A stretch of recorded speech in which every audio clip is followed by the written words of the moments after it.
So on the latest episode of the PCT podcast, we are absolutely delighted to be joined by a Scottish international footballer in Christie Murray.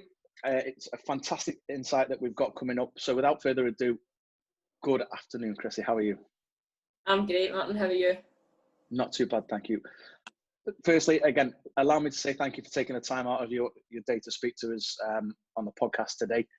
I'm really excited for today's episode as we look to explore your career to date. And for those listening, can you just give us a brief insight into where you're currently playing your trade? So I'm currently playing for Birmingham City Women FC in the WSL, and then I'm fortunate enough to play for my national team as well, which is Scotland, if you can't tell by my accent. Yeah, I think if we didn't get that by the accent, there's something wrong there. Before we get into your career today, I want to start off with a recent victory in the fiercely contested Midlands Derby. Having seen the celebrations after the goal where you're pretty much poleaxed by Claudia Walker, how much did that mean to the players winning in the Derby? That means a lot. I think when you're in big cities and you know how much football means to certain clubs. I think obviously coming from Glasgow myself, like you know what a derby means, and having played in a few as well in Liverpool that went to Birmingham, we kind of then found out obviously or knew who our rivals were, and you kind of when the girls start speaking, you know how much it means to them to win a derby. So I think obviously it was brilliant for the club to win this one because obviously Villa's just come up into the WSL, so it was a huge 3 points for us, and then obviously just to win a derby, I think it's really important for the club as well. So it was brilliant. Fantastic. We've seen a lot on social media that the city is blue, and you know it's fantastic to see. That was just last week, and obviously we're recording this now in lockdown 2.0 or 2.0. Let's go back right to the start of your career then Christie. Yeah. In terms of the incredible footballing journey you've had so far. Growing up in Scotland, when did you become interested in playing football, and can you remember how old you were? I mean, I was really, really young. My brother and I are like a year and 3 months apart, so really since I can remember. My dad played football. He played junior football at home, and just in terms of like our family, they're all huge football fans. So I've always kind of loved playing football. My mum said since I was any age, I always had a ball around me and at my feet, driving her mental usually in the house and getting told to get outside. But yeah, I think when I went to primary school, I started kind of playing with the boys and then my brother, and I got to I think primary 3, which was about 7 or 8, and I wanted to kind of start playing for the boys team, and that was in itself quite a challenge because obviously I'm quite small, so I was tiny when I was in primary school, so they were a bit scared that if I started playing in the football team that I would get hurt. So it wasn't really until the headmaster at the time broke his arm and went off. We had a female headmistress came in, and she was like, if she's good enough, she can play. So from then on, I started playing for the boys football team, which was brilliant. I think just my confidence as a young girl, like being the only girl that really played in the school, it was brilliant. So from then on, I kind of always played with the boys there, and then when I got to like 11 or 12, I started playing for a local girls team, which was Baillieston Girls. So that's kind of how it started. Fantastic. You've sort of answered one of the questions there in terms of how difficult was it getting into a junior team, and how well supported was girls football then growing up? I think it was it was still very early days for women's football. I think obviously there was the likes of Arsenal and that you could watch on television, but in terms of like grassroots level, there wasn't really as many clubs around at that time, so I think it was a bit more challenging, just in terms of like even at school, like because I was the only girl playing, it was I think at first when you pick teams you're always the last picked, and then when they realise that you can play, it's like, all right, okay, she I want her on my team. So I think even in terms of that, it was very different to what it is now. I think there's so many more young girls playing, and obviously there's a lot more opportunities for girls to join local teams or to join academies, whereas back then there wasn't really that kind of setup. So I think it just shows how much the game's grown since then. So something I'm quite interested in there is that for the younger years, you said there you were playing with the boys and you were quite small and there was that fear of getting hurt, etc. did that help develop the technical side of your game by the physical demands and the differences in that, would you say? Yeah, I think playing with the boys just made me a bit tougher. Like, I'm quite happy to like put myself about or to take challenges, and I think that playing with the boys kind of helped bring that out because they didn't hold back. And I think for me it was definitely a good thing. It's definitely helped me in the game, and I think definitely like technically playing with boys has helped me develop as well. I mean, I was obsessed when I was younger as well, so I was constantly out hitting a wall and obsessed with like my first touch being good and technically being good. So I think some of that's definitely come from just repeated practice, but without a doubt, playing with boys definitely helped me develop as a young girl playing football. Something else that struck a chord with me there. We're quite obsessed in the modern era of technically good players, and we put all on these fantastic practices. How important and how key is, as you mentioned there, that ball and a wall? Yeah, simple. It's so simple, but it's something that I just love doing. Like, I'd come home from school, and then if none of the boys were out playing, I would go out the front and just practice myself. Like, I think, yes, you can be physically amazing, tactically like very, very astute, but I think if you've got a great first touch and actually can control the ball really well, it can make you fast as well, because your first touch being good sets you up for your next move. And I think that basics in football are huge, and I think sometimes like people can underestimate how well they can help you in your game. Something I've become attuned to over the last 12 months is the brilliant basics, and sometimes as coaches we overlook the brilliant basics in terms of, as you mentioned there, your first touch. Yeah, and just not overcomplicating it. I think is if you've got the basics, your first touch, you're able to play with your head up, like just basic things, and actually being able to pass the ball well. Like, I think then you're in a good place. Fantastic. So what age was it then that you realised or were told you were rather good at football and could make a career from it? I don't really know. I don't know what age it was. I think when I was like 15, I realised I could play for the national team. I got a couple of trials. I didn't actually make it into the first time that I went for the national team, and I think that just like kind of almost spurred me on to want to kind of prove that I was good enough to play. And from then on, I was like, I just want to, like, football's always been my passion, so I always wanted to be involved in it. But at that point, I didn't really know if a career in football was something that I could do. It wasn't until I got to about 20 or 19, 20 where I was like, do you know what, I would love to go abroad, or because at that point players could go abroad and play football full time, and obviously there was the English league, and that was kind of growing as well. So it was when I got to that point, I was at university studying and part of the National Performance Centre, that I was like, do you know what, actually I want to try and see if I can make a career out of it and play football full time. So interesting then, GCSE time, age 15, 16, was there a backup plan in case football didn't happen, or was it just solely, I want to chase this football career?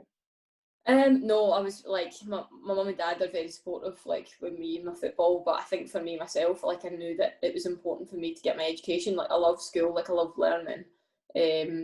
So like, whilst I was kind of sitting my standard grades, which is quite similar to GCSEs, I was offered the opportunity to go to America on a scholarship. So I finished my exams for my standard grades, and then right after it, I pretty much moved to America, which was college kind of level, like, of education. And now looking back on it, I'm like, how the hell did I go to America when I was 16 and decide to go to university? Like, it's just, I was like, Mum, how did you allow me to go and do that? And she was like, well, that's what you always wanted to do. So we were very, like, do you know what I mean? That was your dream. How are we going to stop you? But for me personally, like, I've always seen the huge value that education's got, both for me on and off the pitch. I think that women's football still, and men's football, I think it's huge, and I think there should be still an emphasis on not a dual career, but having something that, should your football not go the way that you want it to, that you've always got something that you can go back to, and it puts you in a much better place should that happen. So you mentioned briefly earlier that you went for the trials for the national team and weren't successful at first. inspired you on, and age 16, you're now playing for Scotland under 17s. Did you, or do you now realise how big an honour that was to represent your country, and how did you feel? Amazing. Like, I was delighted. Like, it was the first under 15s camp. I never made it, but I was actually still able to play it the following year.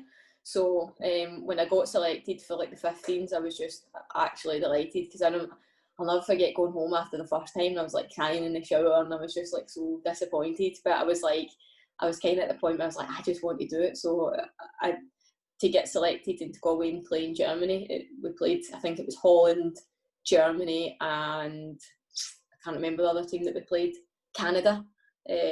So I think going there, it was a huge wake-up call for me, because I was like, I need to do more. I need to do more to play at this level. I think I didn't really feel as fit as what I could have been when I was out playing, and I think it showed me the standard that I needed to be at, should I want to continue playing at that level. But of course, I was like so honoured. I was so nervous. I was so nervous when it went away, because it's just like, I think you realise like how big it is when you go and play in a national tournament, and you're like, actually, I'm representing my country. Like, yeah, it was a huge honour. I was delighted, but it was also quite nerve-wracking as well. I think just being at 15 and travelling away on your own and things like that as well. It's just a big change.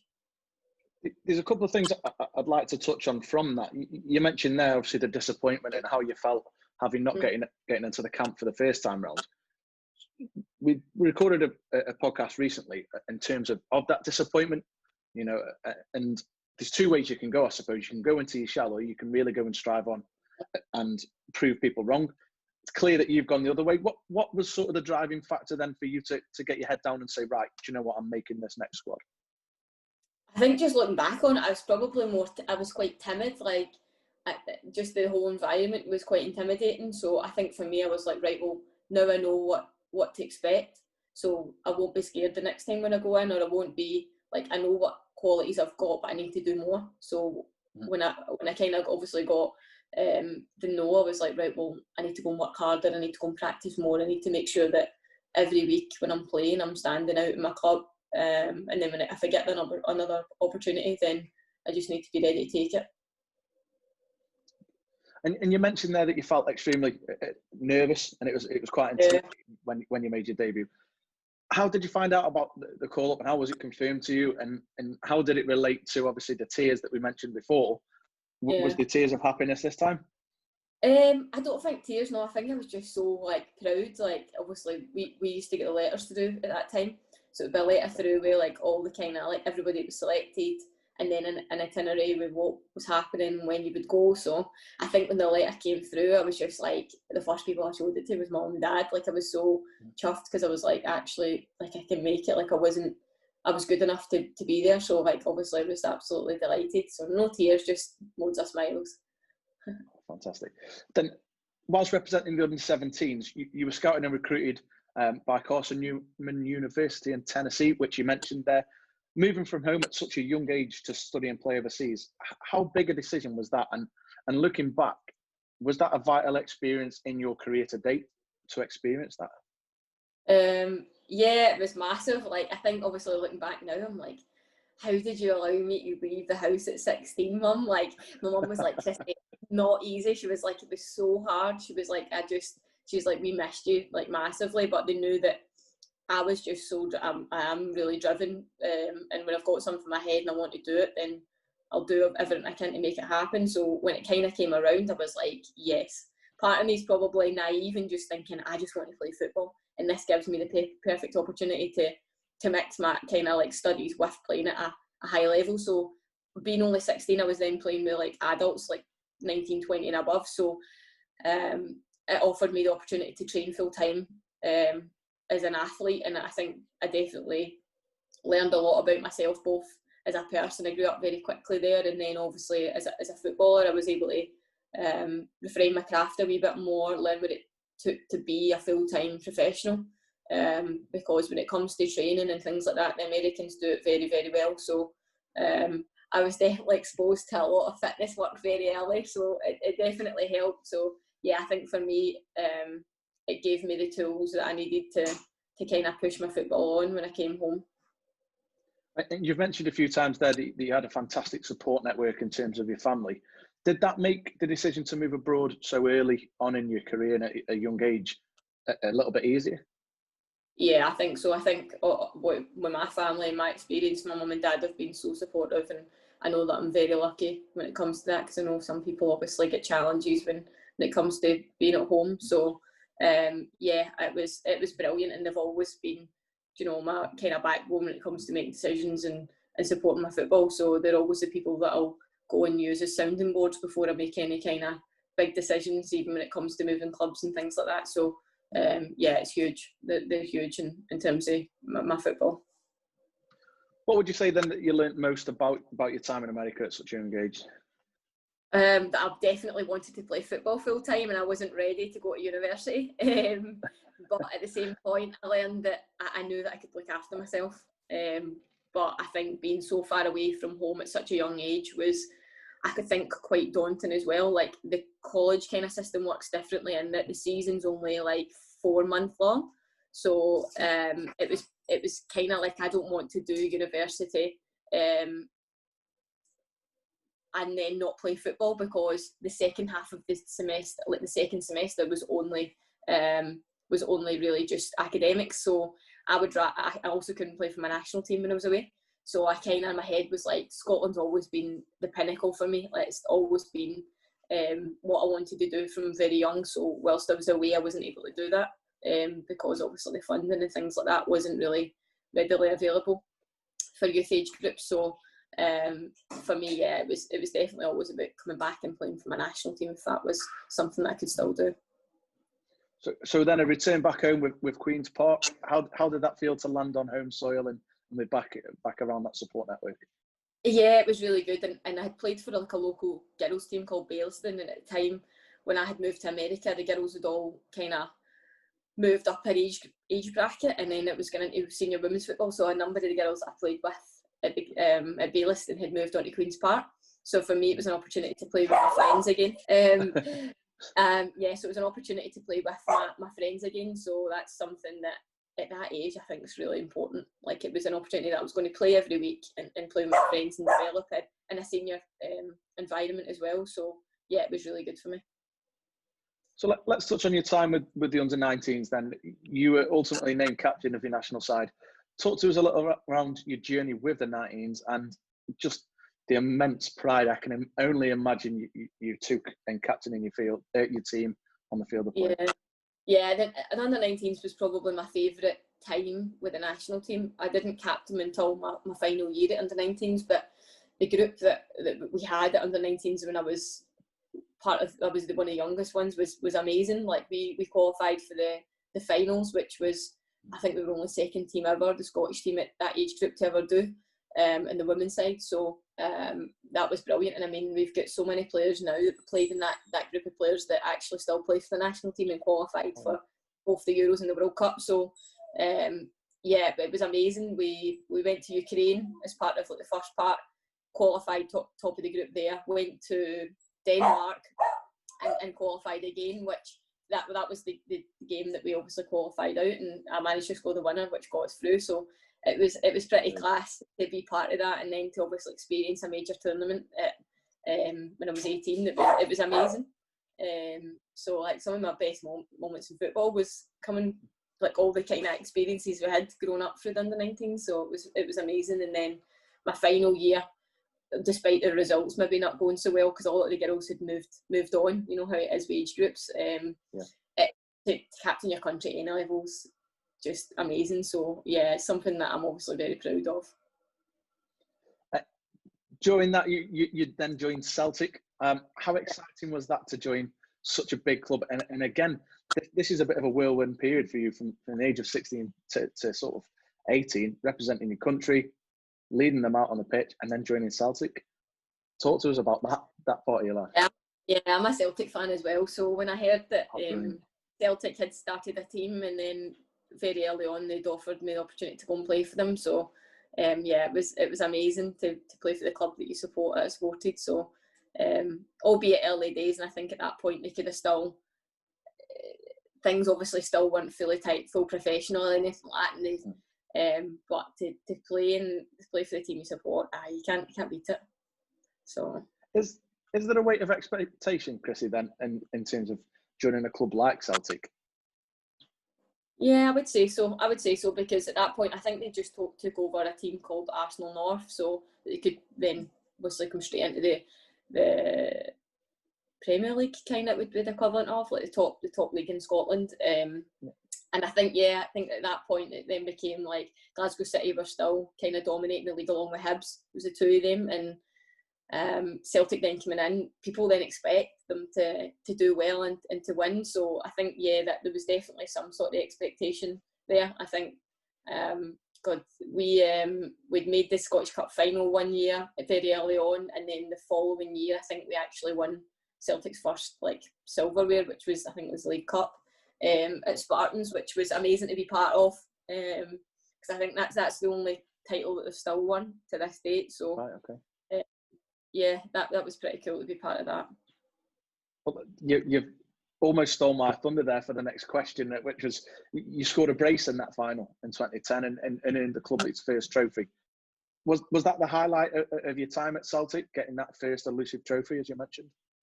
Aye, that was brilliant. I actually played on the wing there. I couldn't actually imagine playing on the wing now, but right. Yeah, I played on the wing there, and to come away with a first title was amazing. I think being such a young player to then win a senior trophy was brilliant. So yeah, it's a pretty cool memory that I look back on very fondly.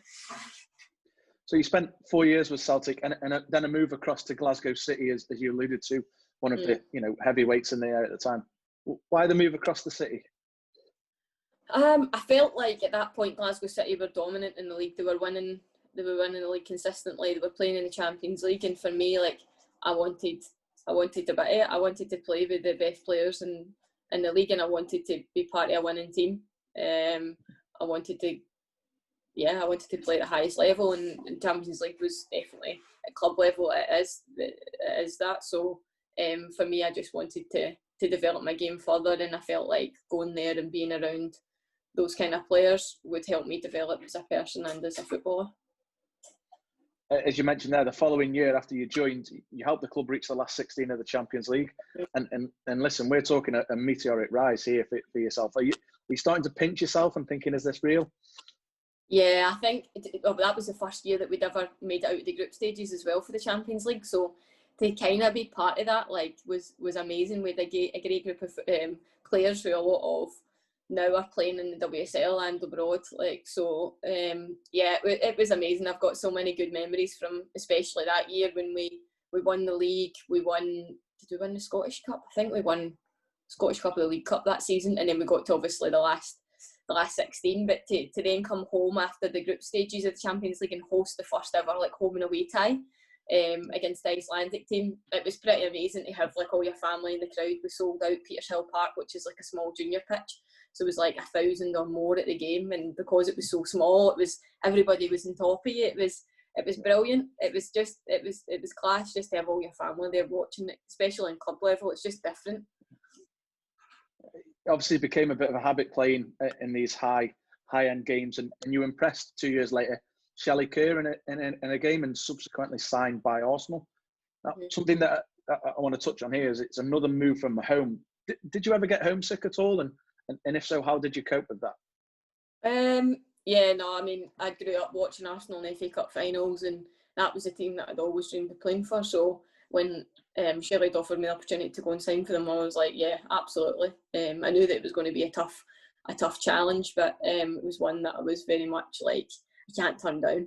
So in terms of homesickness, not really. I think I've been used to staying away from home now for so long, and I've been fortunate enough to be around like a lot of really good people that kind of make it a bit easier, and then being able to go home in between national camps as well, or even for a day, was also quite helpful. And my family, obviously, when they can, come and watch games. So it was absolutely fine. I was fine actually living away from home. It's not really something that I've struggled with, because I speak to my mum and my dad every day, pretty much every other day, just whether it's a text or a phone call. We're very close, so no, it's been actually all right. I'm fortunate enough that I didn't.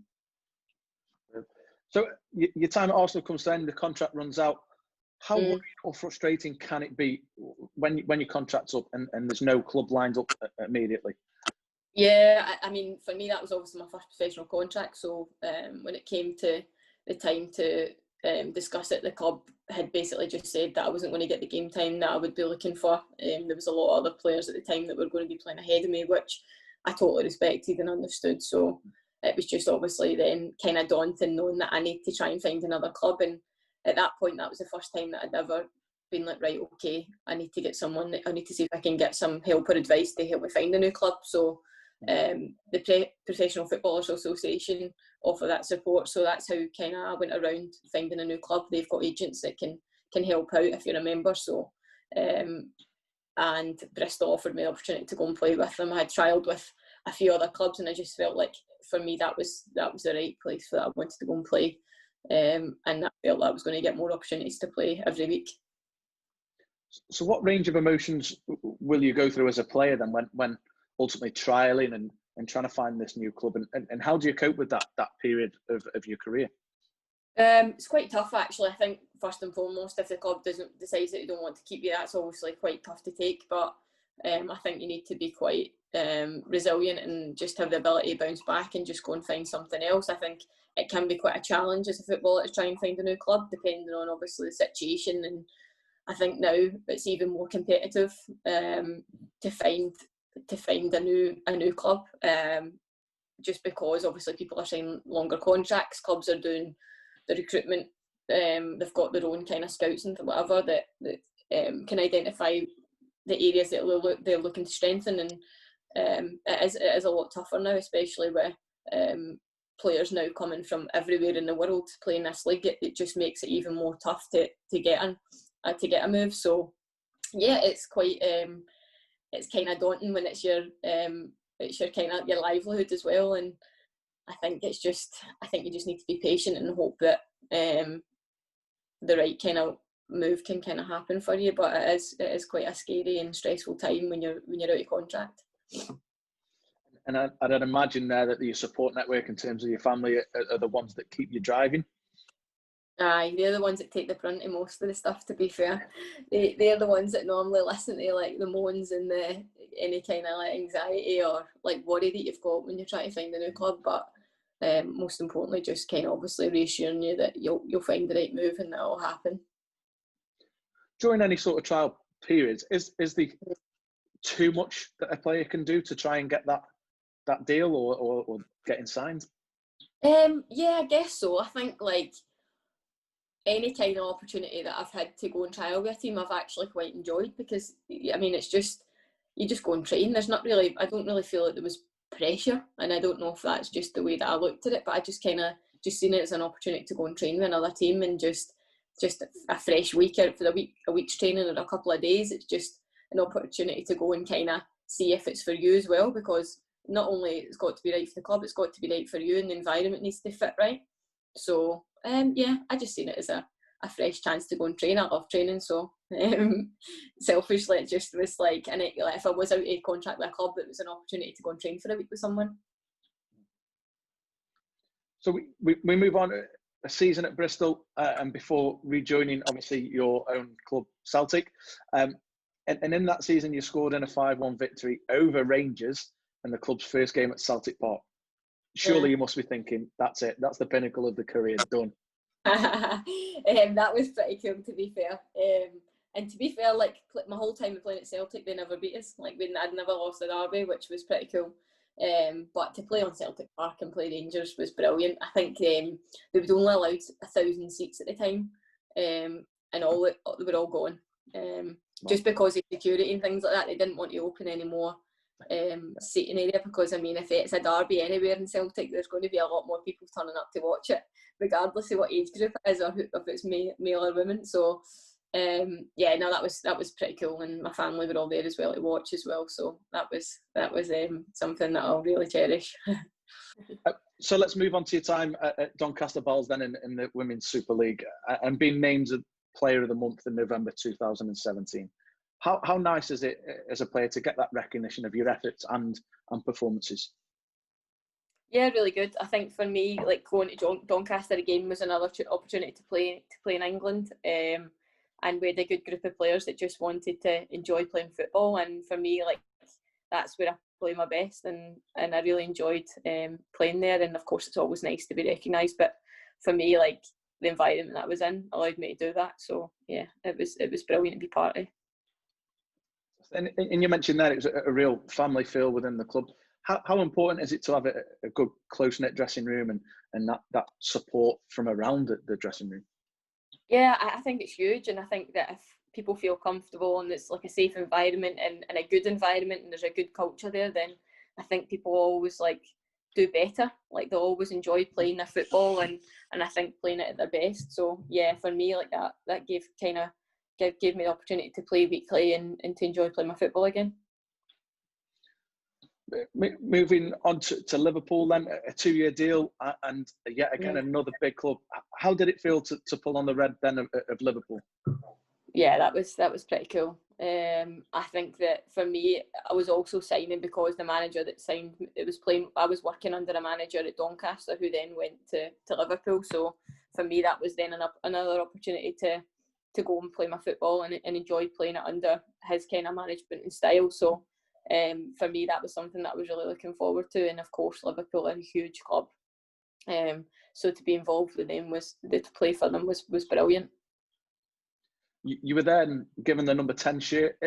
We mentioned the pressure about signing for a big club. Is there a pressure that comes with wearing such iconic numbers within a club?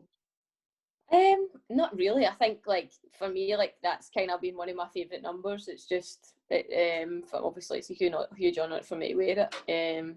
But yeah, I just wanted to go and play my football and enjoy it again. So yeah, it was cool. It was then during your time at Liverpool that you became part of the coaching staff within the academy.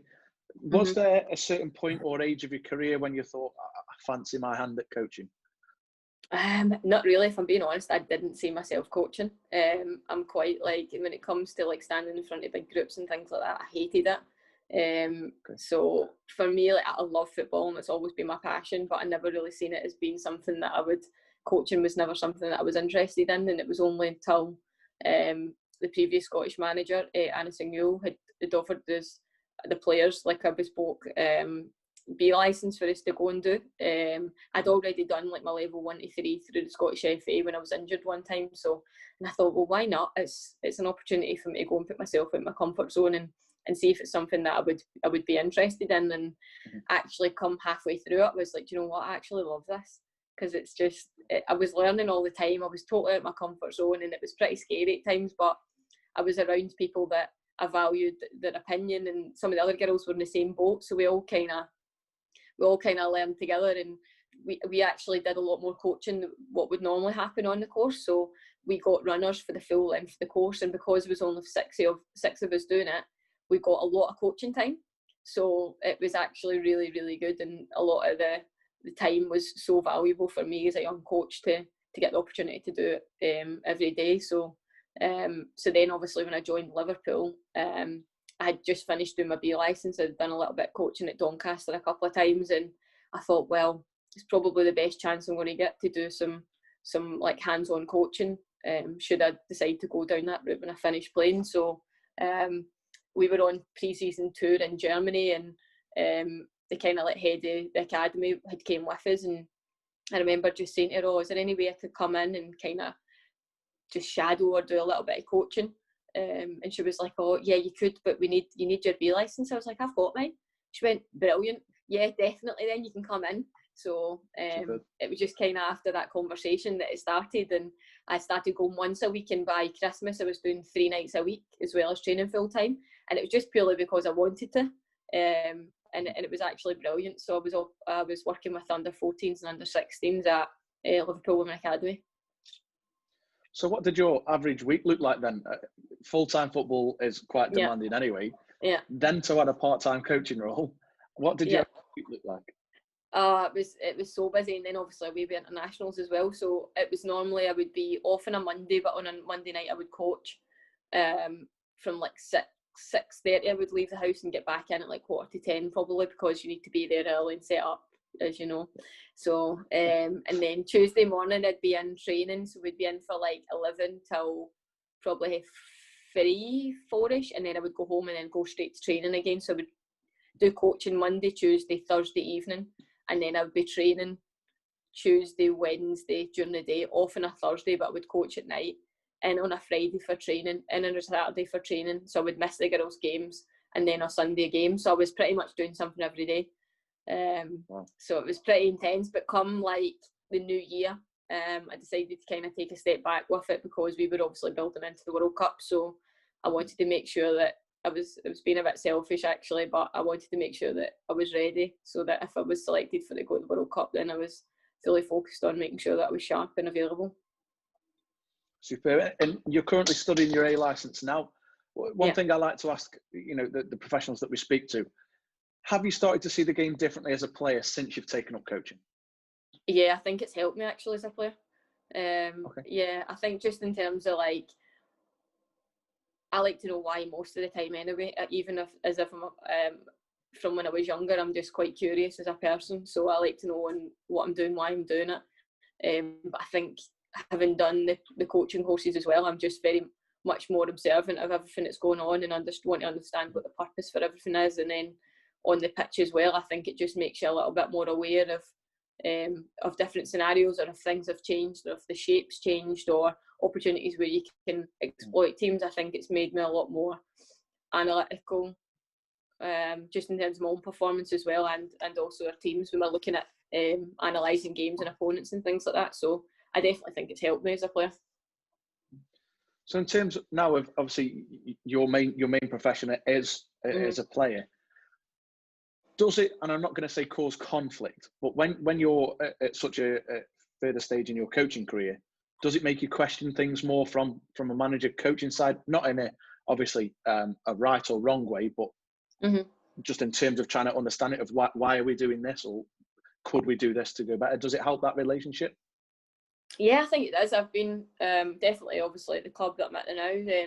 I think that my relationship with the manager is very good, and she allows me to kind of chat and discuss football, and she values my opinion. So, and it's not as if I'm overpowering or anything like that. I just like to understand why, and I think that if you've got people that are like that and want to learn and want to develop and challenge in a good way, in a positive way, then it can only be a good thing. And I think for me, I'm very much a player. I don't want to be a coach right now.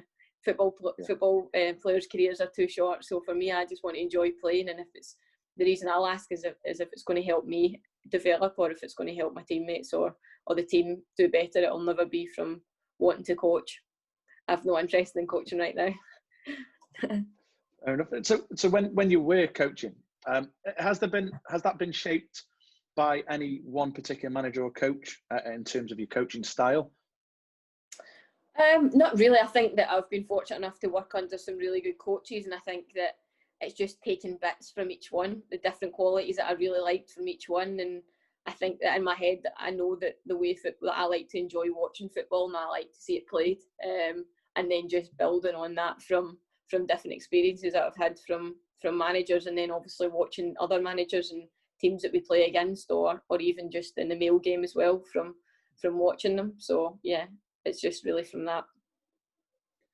And in between all of this, this fantastic career you've had to date, you're also a qualified personal trainer. Does that make you more aware of the physical demands of the game and sort of nutrition and everything else that goes along with the physical side?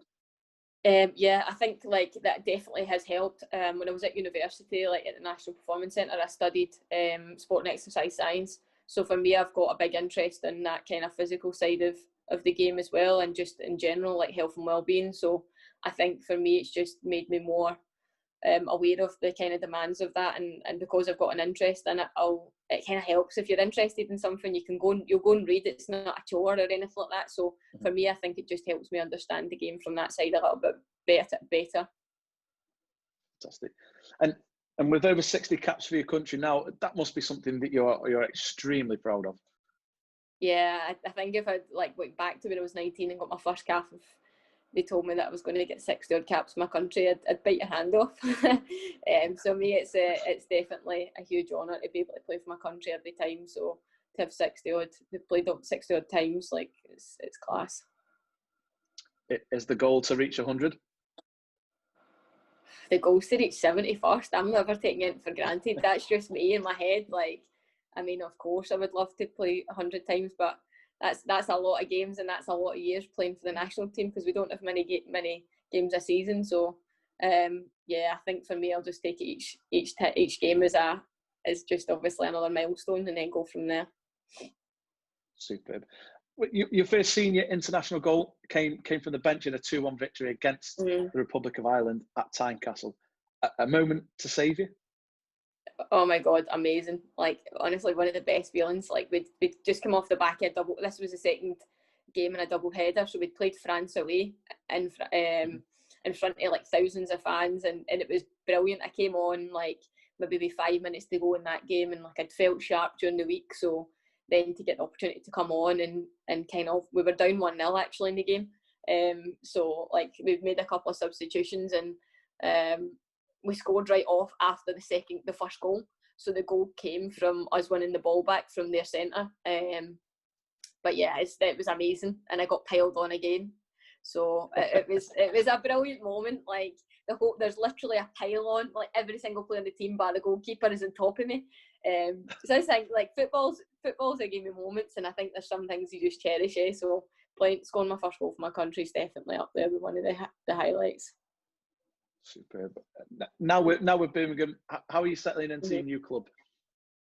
Very well, actually, in such a short space of time. I think for me it was just an opportunity to get a fresh start and enjoy playing my football again. And I've been fortunate enough that there's a lot of really good girls around, and the staff are all brilliant. They want us to do well, and yeah, it's just been a pretty good ride. The last 4 months is obviously, it's a bit strange not having fans in, because obviously we've got a very strong local support of Blues fans, which we've not been able to meet properly in person yet. But I think for me personally, it's been very good, and just a breath of fresh air just to be in a new environment, enjoy playing my football every week. Fantastic. And before we hit our, I'm not going to say famous, quickfire question rounds, what does the future hold for you now, Christy? Obviously, we're coming out of lockdown, and the year we've had has been tough for everybody. What does the future hold for you? Well, I'm obviously a Blues player, and we're in the build-up to European qualification campaign. So we've got 2 games coming up with the national team, which will be huge for us. Portugal away, and then Finland at home. And then we've got another 2 in 2021 against Cyprus away and Portugal at home. So we've got 4 games left in our campaign, and the aim is to qualify for the Euros. That's our aim. And then obviously at our club we want to finish as high up the table as possible. We've been on a good run at the moment, so it's just to continue that momentum and keep building. We've got a pretty new team, so we want to just keep building and improving every week. Fantastic. And just before we put you on the spot a little bit, what advice would you give to any young footballers wanting a career in the game? I think just work hard, and I think you need to obviously be thick-skinned a little bit as well, because there'll be points where you'll maybe get rejection, and I think how you react to that can either help or hinder you. So for me it would be that, and surround yourself with good people. I think if you've got a good group of people around you, they'll always help you excel, and they'll be honest with you. And I think sometimes like the hard truths are what you need to hear. So if you've got the right kind of people about you, they can help you, and that'll help push you on. But I think first and foremost, it's just to be driven and wanting to improve your game every single day and do a little bit more. Fantastic. And this is the bit where we have a little bit of fun and get to put you on the spot. Oh no. So quick fire questions, and I say the quick fire, we haven't had a quick fire answer yet. So right. You ready? Yeah. Best manager or coach played under? Oh, that's a tough one. There's a few for different reasons. I think when I played under Eddie Black, he just tactically helped me develop a lot as a footballer. I think for me, Shelley Kerr's been very supportive in my career, both in club football and international, and gave me opportunities to play at the highest level. And then at the moment, like I'm playing under Carl Ward, who for me is a very good man manager, and again has kind of just allowed me to enjoy my football again. So short but snappy answer. Nope, brilliant. Best friend in football? Best friend in football. I've got a few. I've got a few. Eilish McSorley. I've played with her for a long time now. I played with her for a long time. I don't play with her at the moment, but I've known her for a long time. I've known her since I was about 15, 16. So and for me, despite not playing with her at the moment, like, we always keep in touch and we've always kind of had a good relationship. And then Niamh Fahey, who is actually captain at Liverpool. We played together at Arsenal, but then when we both moved to Liverpool at the same time, we ended up living together, and she's somebody that I look at as definitely one of my best friends in football. A good girl and a great player. Toughest opponent? Player or team? Both. Player, I would definitely say Marijan, who is a German midfielder. She plays for Lyon, I think, at the moment. When I played against her, she was playing with Frankfurt, and she was just unbelievable. Team, probably when I played in the Champions League when we played against Potsdam. That was kind of a massive eye-opener. I think we went into the last 16 of the Champions League, and I knew that the German teams were good, but they actually, they ran over the top of us in both games. So for me, it was definitely, I would say, at club level, Potsdam. Who's been the best trainer? Best trainer? That's a tough one.